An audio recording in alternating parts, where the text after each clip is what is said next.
What is going on, guys? My name is Alex from Mr. Snitchy, and in today's video we're going to be talking about the MG15, the low weight variant, the storm variant, and the suppressive variant.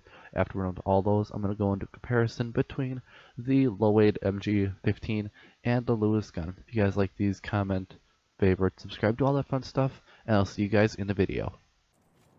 So the first variant of the MG15 that we're going to talk about today is the low weight variant. This gun does 23 damage at max, out to 15 meters, drops off, so by the time you're hitting 29 meters you're doing 17.5 damage a bullet. This means that for your time to kill or your bullets to kill, out to 22 meters is going to be a 5-shot kill, and 23 and above is going to be a 6-shot kill. The rate of fire is not too bad at 500 rounds a minute. However, the muzzle velocity is the best in class at 870 meters a second.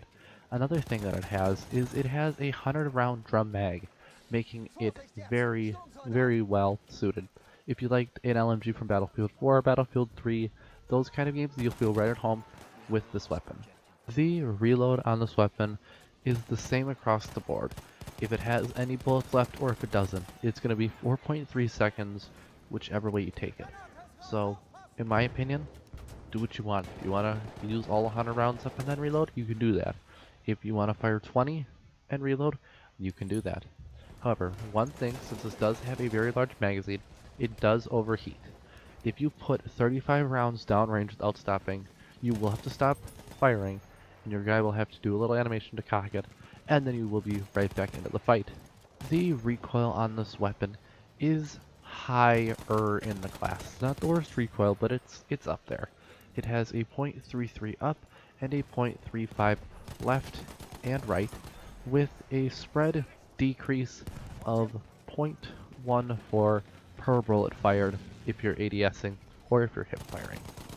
The ADS on this weapon, if you're not moving, is 18 milliseconds, and if you are moving, it's 1.02 seconds. So if you try not to move, just stand and aim. One other thing about this weapon is you can see it has a bipod on it. This makes it very useful for holding down corners, or as you see me doing on Monte Grappa, sitting down and taking longer range shots that you might not be able to get with a variant or a gun that just has a foregrip on it. The sight picture on this weapon is not bad. If you want, you can use the iron sights like I'm doing here, or you can use an AA sight. It's really up to you. They're open, they're clear, and you can definitely see where you should be hitting the bullets on the people. Now let's move into our second variant, which will be the storm variant. So the storm variant of the MG15 shares stats from the low weight variant through and through, just like every other thing I've covered on this series.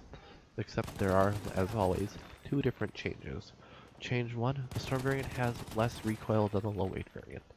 It gets about 10-point reduction in recoil, so you have a 0.231 up and a 0.245 left and right.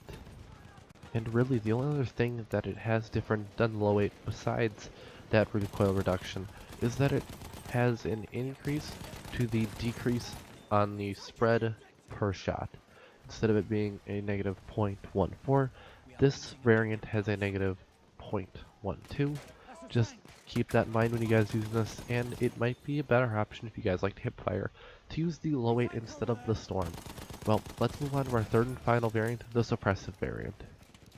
So the last variant of the MG is the suppressive variant. This shares every single stat that the other two share except for 3 changes. Change 1, they give you an extra 100 rounds in the magazine, making it a 200 round instead of a 100 round magazine.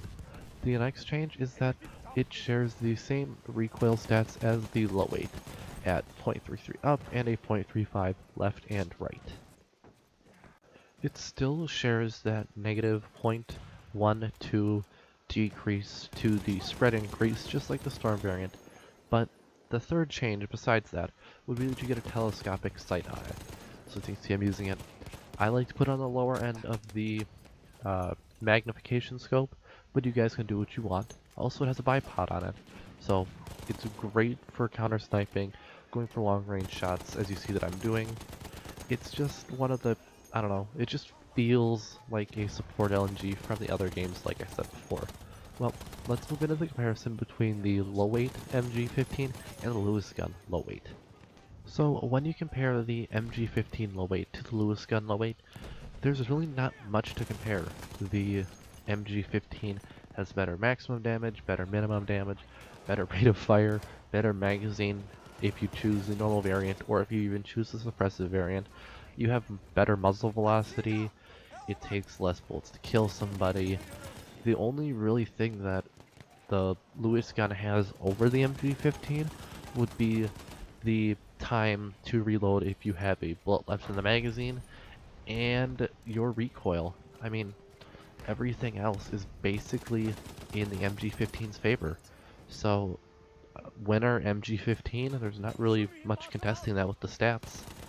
I hope you guys liked the video, and if you did, thumbs up, subscribe, all the fun stuff like I said in the beginning, and remember, snitches get stitches.